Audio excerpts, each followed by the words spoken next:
Hello and welcome to Season 7, Episode 8, Non-League to Legend. I'm Kev, and coming up on today's episode was probably going to be a disappointing end to a disappointing season. Oh, what a load of rubbish. Let's get this over quickly so I can get on with the next season. I'm going to cry. Right, we beat Huddersfield away, but it didn't matter because we then lost away to QPR. Lazio apparently want Thierry Ambrose, so they'll take him and that'll spoil everything. They might offer 15 million quid, in which case that'll be fun. But they'll probably offer 5 million quid and they'll go on strike or something. Stupid world. I've even taken the wrong screenshot there. We drew 2-2 at home to Sheffield United. And then we drew 2-2 at home to Fulham. And then we lost 3-1 at home to Sunderland. And that's where we are. Some of those results weren't too bad. We've had a really difficult run in. We played Fulham, Sheffield United, Huddersfield. We're playing Leeds today. We played Sunderland. These are all teams above us in the league. So it just shows how poor we'd played all season to be in the position we were going into that running, because we were out of contention of the playoffs before we even came up against those top teams. So here we are, 10 points outside the playoffs. We could finish anywhere between 9th and 11th. Ambrose is a third highest scorer in the league. Lazio like that. So, this is the team that we're playing today. As you saw from some of the screenshots, I'd been experimenting with a diamond, which was basically this system with M.A. Hughes playing there. But all it seems to really do is take away any kind of attacking oomph from us. So I'm trying something a little bit different today in that I'm pushing Hughes forward to make that a midfield three. The rest of the team pretty much unchanged. The one bright point from the run of games that we've been on is that Pedro Gomez, the guy we signed in the transfer window, seems to be playing quite well as a poacher. So he'll carry on doing that today. Other than that, it's a familiar looking side. We still haven't been able to get Zaman and Dane fit at the same time for goodness knows how long. So Dominic Ball continues to play at centre-back alongside Zaman, with Tavernier and Haidar either side of him. Then a midfield of Rowe, Hughes and Christensen, with Kirk playing behind Ambrose and Gomez. The other tweak from the system we've been using is that we're playing Kirk as a trequartista. Not necessarily because I want to use Kirk as a trequartista, because he's probably better as an attacking playmaker.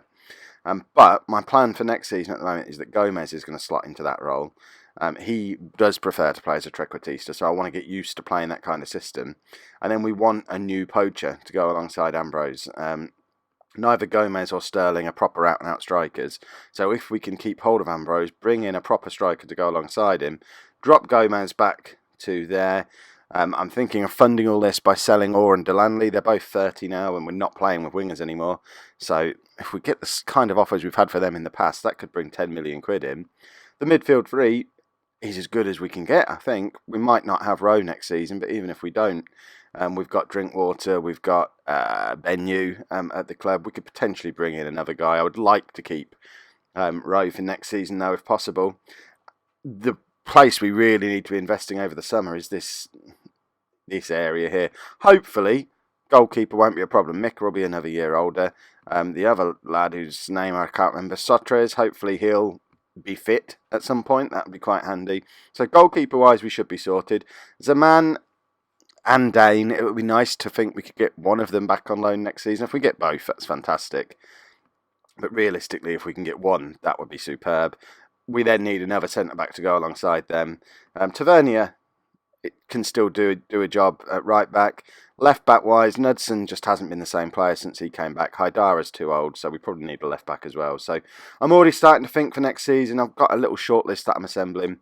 But before we get into any of that, let's see if this extra tweak to the system actually works. Because this is what I'm planning to build on for next season, and I think this is how I'm looking to play. But how many times have you heard me say that before I've even tried a system out? So it could be that Leeds will smash us in the last game of the season again, like they did us last year.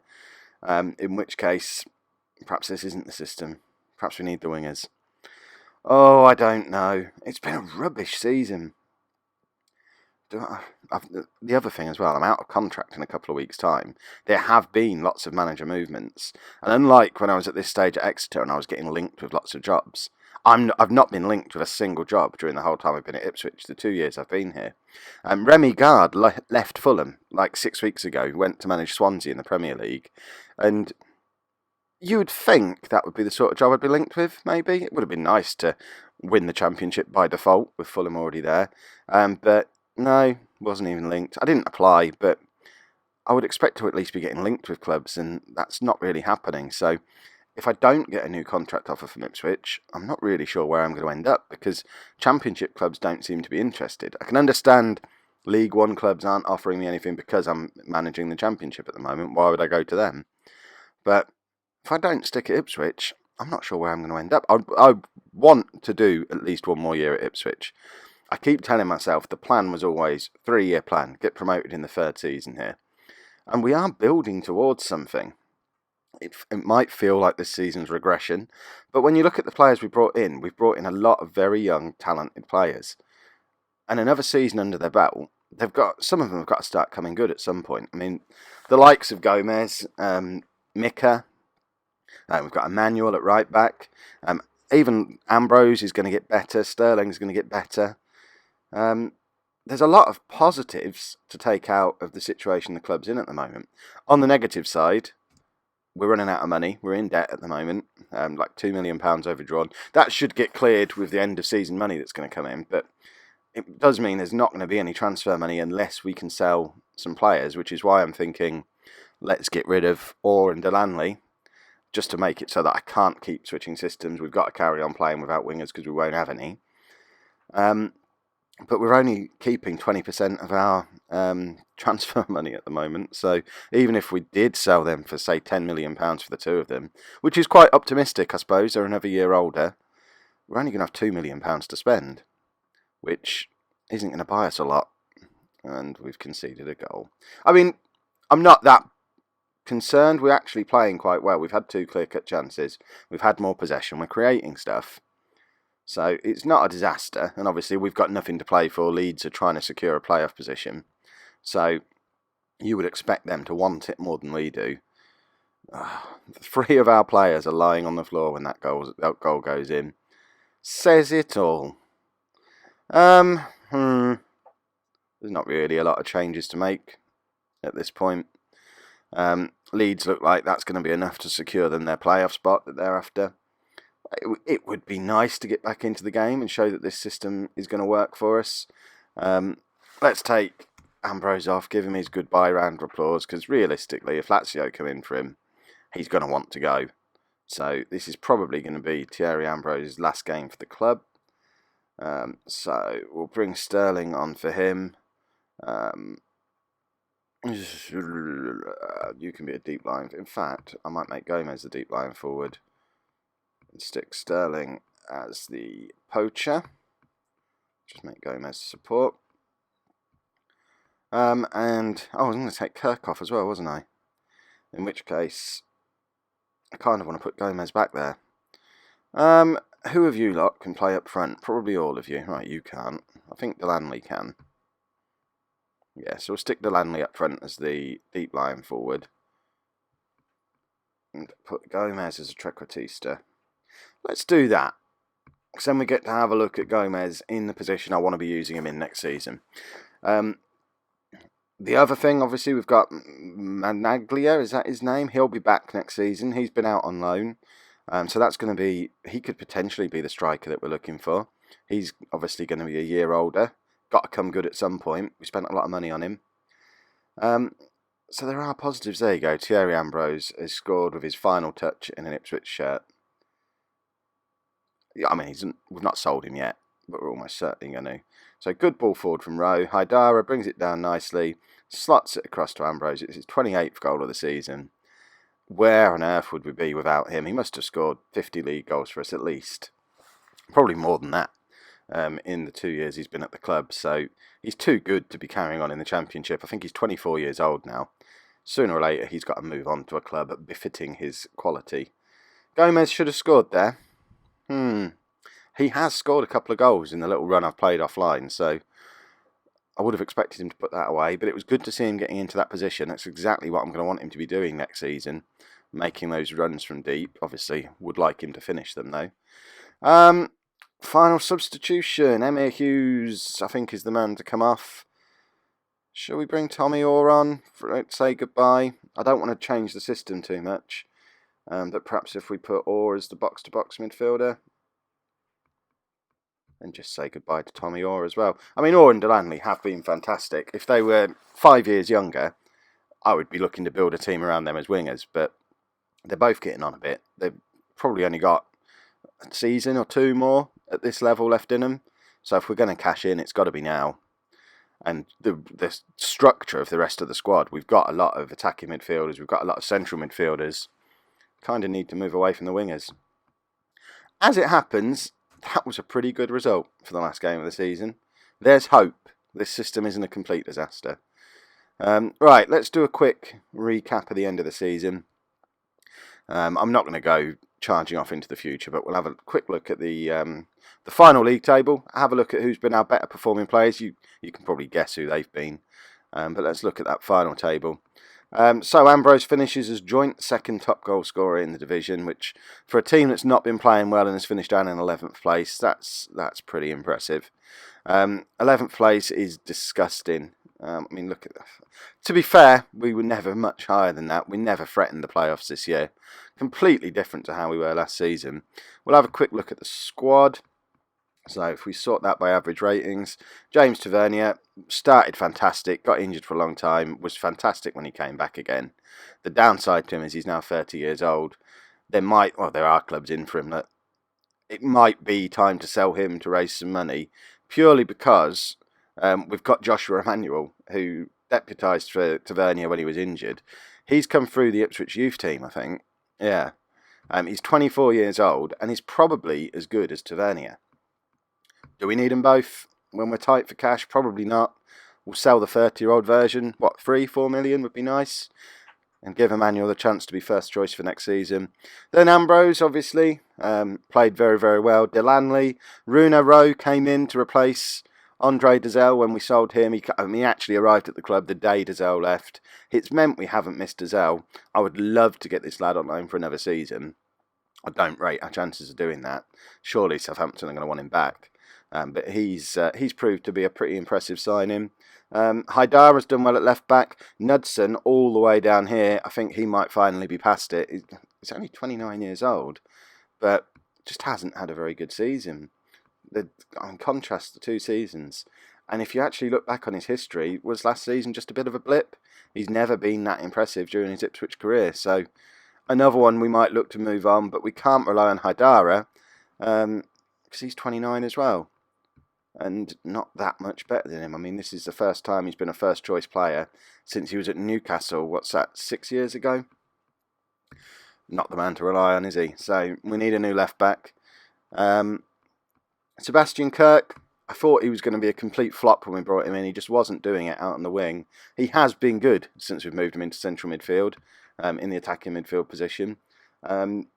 Switching to the system we're switching to, it's going to be very useful to have him there as an option, competing with Gomez for that position. And then Lasse Viggen Christensen never lets us down.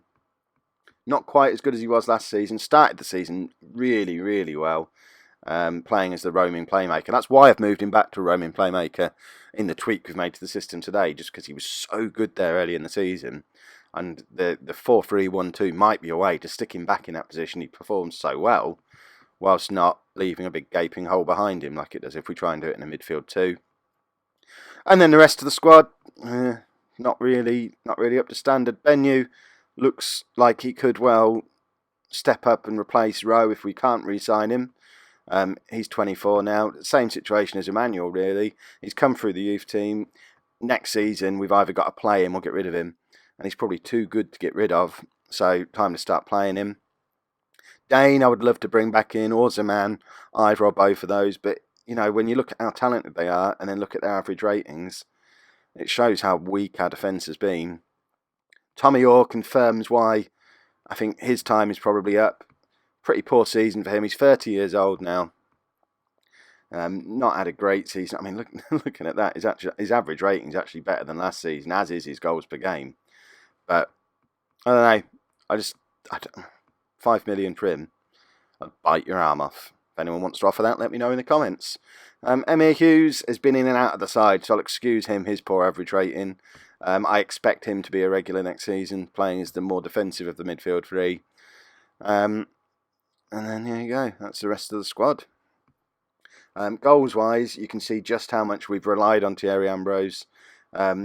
We're conceivably going to be losing all three of our top goal scorers over the summer. Delaney and Orr because I'm deliberately going to try and let them go.